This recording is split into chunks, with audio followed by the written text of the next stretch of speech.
Bon, ça y est, quelques jours après, j'ai signé la promesse de vente de cette maison, tu vois, parce qu'aujourd'hui, en fait, j'y habite parce que je suis en train de faire les travaux, comme tu l'as vu, je t'ai montré la vidéo juste avant, où je suis en train de tout casser chez moi. Et du coup, en fait, bah là, normalement, allez, dans 2 mois, bah, en gros, je suis censé habiter à la maison où j'ai tout cassé. Donc, parce que bah, cette maison, elle est vendue, tu vois. Et du coup, bon, bah, je sais pas comment on va faire, on va voir, mais voilà, c'est pas un problème. Moi, euh, j'ai fait ce que j'avais à faire. Comme tu l'as vu, je voulais arbitrer justement mes actifs pour pouvoir repartir sur d'autres projets parce que j'étais bloqué. Donc voilà, c'est pour ça que c'est important de suivre, si tu veux, mes vidéos. Parce qu'au moins tu comprends en fait mon histoire et tu comprends du coup comment je fais pour évoluer et comment je fais pour euh, essayer en tout cas d'avancer. Voilà. Donc aujourd'hui, ça y est, la maison est sous promesse. Normalement, d'ici 2 mois, je devrais signer l'acte authentique. Maintenant, on croise les doigts. Parce que ben voilà, c'est jamais encore fait, on sait jamais. Moi, tant que j'ai pas l'argent sur mon compte, pour moi, c'est pas encore vendu. D'accord. Et c'est souvent comme ça. Faut pas se dire oui, ça y est, j'ai un acquéreur, c'est vendu. Oui, ça y est, j'ai signé la promesse, c'est vendu. Non, on sait jamais ce qui peut se passer. Au dernier moment, tout peut s'annuler. Donc, voilà, faut tranquille. D'accord. Rien n'est fait. Donc là, je suis également en train de, du coup, j'ai reçu le prévisionnel du coup pour mon autre projet. Alors je t'en parle pas trop, mais si tu veux, ça allie en fait l'investissement locatif et l'achat d'entreprise. D'accord. Voilà. Et là, j'ai reçu en fait, si tu veux, je dois faire un prévisionnel pour que du coup, bah, je puisse montrer aux banques en fait que la société en fait que je veux avoir, bah, elle tient la route et que elle peut payer en fait le loyer des murs. D'accord.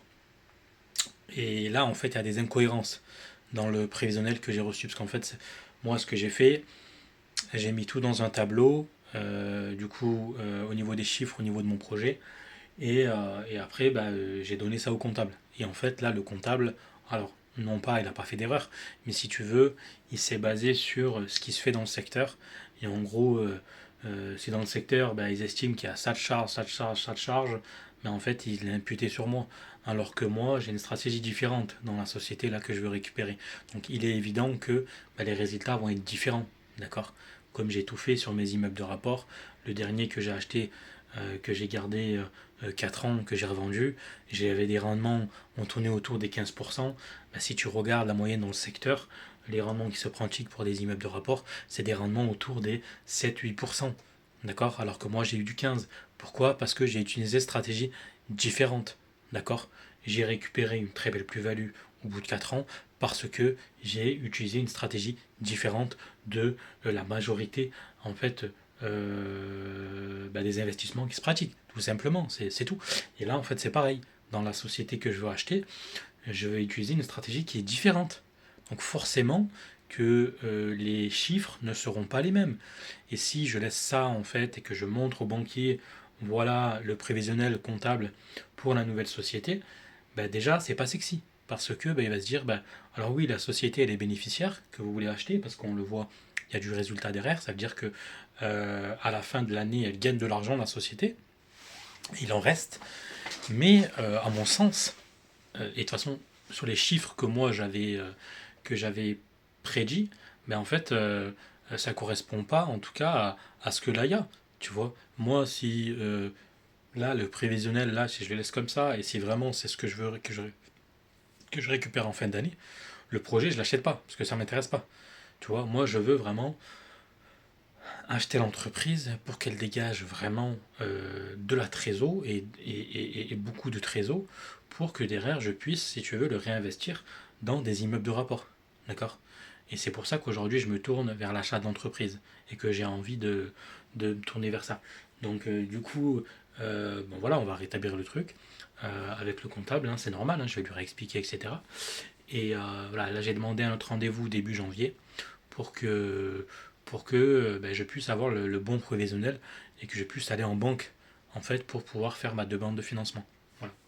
Donc voilà les amis. Bon, euh, Je vous laisse sur ce, passer de très bonnes fêtes de fin d'année, profitez, d'accord. Alors oui, c'est bien beau d'investir, mais aussi c'est aussi important de profiter du moment présent et de kiffer chaque jour. Voilà, l'investissement immobilier, on doit apprécier le processus, on doit apprécier chaque moment. Et c'est pas, voilà, on doit faire les choses avec plaisir, avec le cœur. Et il y a des moments où il faut savoir aussi couper et profiter avec la famille, avec les amis et, et souffler parce que c'est important. Voilà les amis. Allez, sur ce, je vous laisse et je vous tiendrai au courant de la suite si jamais j'ai des partenaires courtiers, si tu veux, dans les immeubles de rapport. Donc, si jamais tu veux, tu recherches des courtiers, etc. Ben voilà, j'ai des partenaires à te proposer. Et voilà, après, ils font pas des miracles, mais en tout cas, ils peuvent t'accompagner.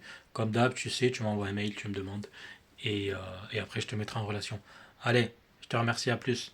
Ciao.